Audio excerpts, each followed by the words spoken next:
Film dimulai ketika seorang gadis berjalan sendirian di tengah gelapnya malam. Seorang pengendara mobil tiba-tiba mendekati gadis itu dan menawarkan tumpangan kepadanya. Gadis itu menolak dengan angkuh, berkata bahwa dia tidak masuk ke mobil sembarang orang. Pria dengan gelagat mencurigakan itu kemudian berusaha memancing gadis tersebut dengan suara permintaan tolong.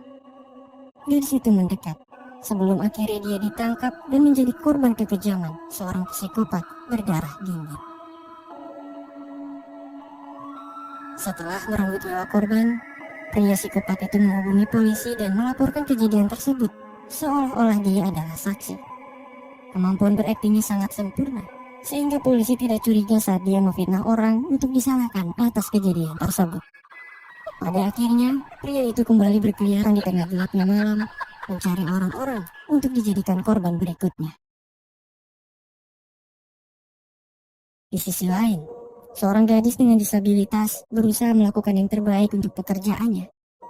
Dia adalah Johnny, seorang customer service yang membantu orang-orang dengan bahasa isyarat.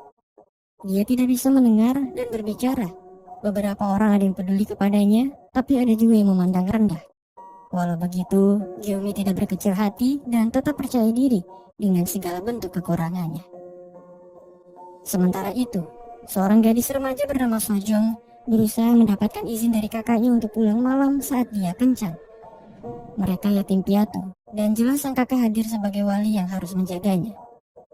Jontak sebagai kakak tidak mengizinkan, tapi Sojong tidak mau mendengarnya. Malamnya, Jomi menjemput ibunya yang juga penyandang disabilitas untuk pulang bersama menggunakan mobil. Mereka sangat bahagia saat membahas rencana liburan ke Pulau Jeju yang akan dilaksanakan dalam waktu dekat. Setibanya di lingkungan tempat tinggal mereka, Yomi meminta ibunya untuk menunggu di suatu tempat selagi dia menyimpan mobilnya di parkiran umum. Ancaman datang. Sang predator melihat ibu Yomi dan dia bersiap untuk memangsanya. Namun, sesaat sebelum predator melancarkan aksinya, Sojong tiba-tiba muncul dari arah yang berlawanan dan dia fokus berbicara dengan temannya di telepon. Merasa kesal dengan gangguan tersebut, predator mengalihkan targetnya kepada Sojong. Sementara itu, Jontak baru saja pulang dari tugasnya sebagai polisi. Setelah tahu bahwa adiknya belum pulang, dia mulai cemas dan pergi mencarinya. Di sisi lain, ketika Jomi pergi menyusul ibunya, dia tidak sengaja bertemu dengan Sojong yang terluka. Walaupun tidak bisa mendengar, Jomi tahu bahwa gadis yang dia temui itu berusaha meminta bantuannya. Sama seperti kasus sebelumnya, predator sengaja meninggalkan korban sebelum dia melaporkannya kepada polisi. Namun, Sojong berhasil bertahan hidup dan kehadiran Jomi kali ini mengacaukan rencananya. Dia dengan cepat berusaha membunuh Jomi, tapi gagal karena Sojong menghadangnya dengan sisa tenaga yang dia miliki. Jomi berlari sekuat tenaga, menjauhi ibunya supaya dia tetap aman dan pergi ke tempat parkir untuk bersembunyi. Jomi dengan hati-hati masuk ke dalam mobil, tapi dia tidak menyadari bahwa predator sudah menunggunya dari dalam, yang kemudian mengancamnya untuk menjalankan mobil. Di saat itulah, predator menyadari bahwa Jomi adalah penyandang disabilitas. Tidak mau menyerah, Jomi menancap gas mobilnya, membuat predator terhempas dan dia menggunakan momentum itu untuk pergi melarikan diri. Jomi menyusul ibunya dan dia dengan cepat menekan tombol darurat pada sebuah tiang. Lampu menyala dan alarm berbunyi ketika polisi berusaha berbicara dengan mereka melalui pengeras suara. Tidak ada yang bisa mereka laporkan selain menunggu. Sementara itu, setelah menyembunyikan Sojong di dalam mobil, predator menyamar sebagai pria biasa. Dia mendekati Jomi dan mengaku sedang mencari adiknya yang hilang sebelum akhirnya mereka bersama-sama pergi ke kantor polisi untuk bersaksi. Di kantor, ibu Jomi menyadari ada sesuatu yang janggal saat dia melihat foto gadis dari ponsel yang dibawa predator yang kebetulan saat itu terjatuh. Tidak lama dari itu, Jontak datang melaporkan kehilangan adiknya dan dia menunjukkan fotonya kepada orang-orang. Di saat itulah, ibu Jomi menyadari bahwa predator adalah pelakunya, tapi dia diancam untuk tetap bungkam. Sementara itu, Jomi berusaha menjelaskan bahwa dia sempat bertemu dengan adik Jontak yang terluka. Saat itu, tidak ada satupun polisi di kantor karena mereka sibuk mengurus seorang pria yang mengamuk. Predator menggunakan kesempatan tersebut untuk menyerang Jontak.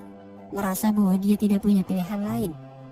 Dia mengakui perbuatannya kepada Jontak dengan percaya diri, tapi ternyata kekuatannya tidak sebanding dan akhirnya dia terpojok. Saat polisi kembali, predator berakting seolah-olah dia adalah korban. Polisi baru menyadari bahwa predator adalah pelaku setelah mereka melepaskannya begitu saja. Mereka baru mendapat laporan dari divisi lain dan itu membuat Jontak marah karena mereka mengabaikan perkataannya. Pada akhirnya, Gyeongmi dan ibunya pulang, tapi ancaman tidak berhenti sampai di situ. Ibu Gyeongmi terpaksa harus pergi bersama temannya untuk mengurus beberapa keperluan mendadak. Predator sempat melihat alamat Gyeongmi yang tercatat di berkas laporan polisi. Karena itulah dia datang ke rumahnya untuk melanjutkan perburuan. Gyeongmi dengan segala kekurangannya berusaha untuk terus berjuang melewati malam yang mengerikan itu. Dia mengunci dirinya di kamar, mengirim pesan bantuan kepada Jontak sebelum akhirnya dia pergi melarikan diri lewat jendela.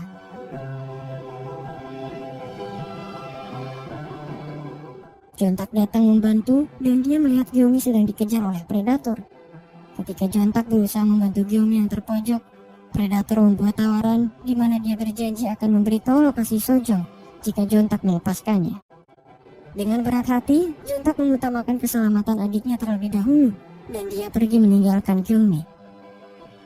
Jontak termakan oleh omong kosong tersebut. Dia datang ke rumah Gyeongmi tapi tidak menemukan adiknya dan jelas itu hanya tipuan. Sementara itu, keberuntungan masih menyelimuti Gyeongmi. Dia berhasil kabur dan bertemu dengan Sojong yang berusaha melarikan diri. Walaupun Jontak meninggalkannya, Gyeongmi tidak melakukan hal serupa kepada Sojong. Sebaliknya, dia membantu Sojong untuk bersembunyi dan memberikan ponselnya untuk menghubungi polisi dan ambulan. Sementara dirinya menjadi umpan untuk memancing predator ke tengah kota. Di sisi lain, ibu Gyeongmi akhirnya tahu bahwa nyawa putrinya sedang terancam. Bersama Jontak, dia berlari dan bertemu dengan Sojong yang sudah siap untuk dibawa ke rumah sakit. Sojong memberitahu Jontak bahwa Gyeongmi pergi ke pusat kota untuk menyelamatkannya. Sementara itu, Gyeongmi berusaha meminta pertolongan pada orang-orang, tapi tidak ada yang mengerti dan memahaminya. Gyeongmi terpaksa meraih pisau untuk membela diri, sementara predator mengaku di hadapan banyak orang bahwa Gyeongmi adalah adiknya yang sedang sakit, sehingga akhirnya dia dianggap gila. Gyeongmi tidak mau menyerah meski keadaan sangat tidak menguntungkan baginya.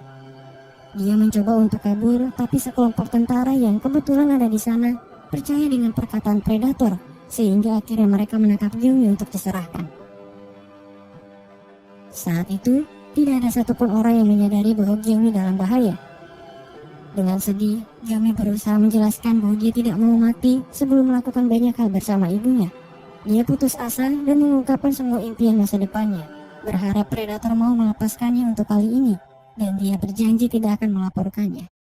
Namun, apa boleh buat, predator tidak punya hati untuk bersimpati, sehingga akhirnya dia membawa Gyeongmi ke tempat yang sepi. Untunglah, Jontak datang melumpuhkan predator, dan dia meminta maaf kepada Gyeongmi karena telah meninggalkannya.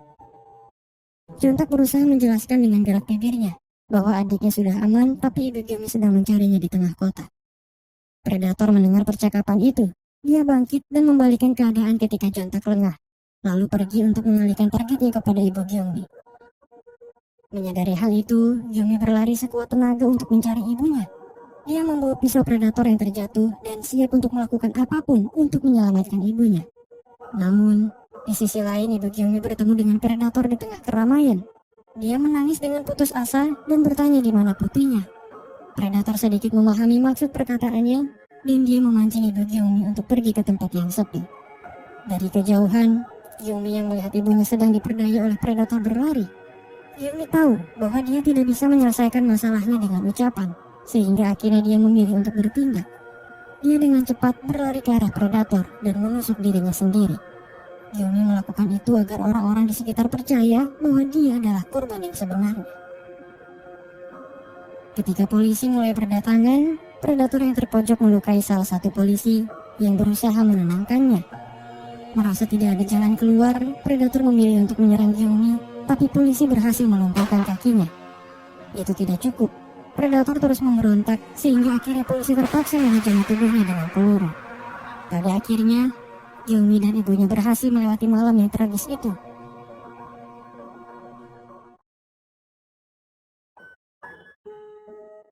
Yumi segera dilarikan ke rumah sakit dan dia selamat.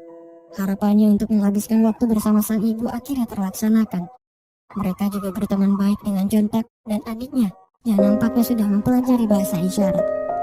Film ini berakhir ketika mereka foto bersama di tepi pantai, mengabadikan momen kebersamaan yang nampak begitu sederhana, tapi sangat berarti.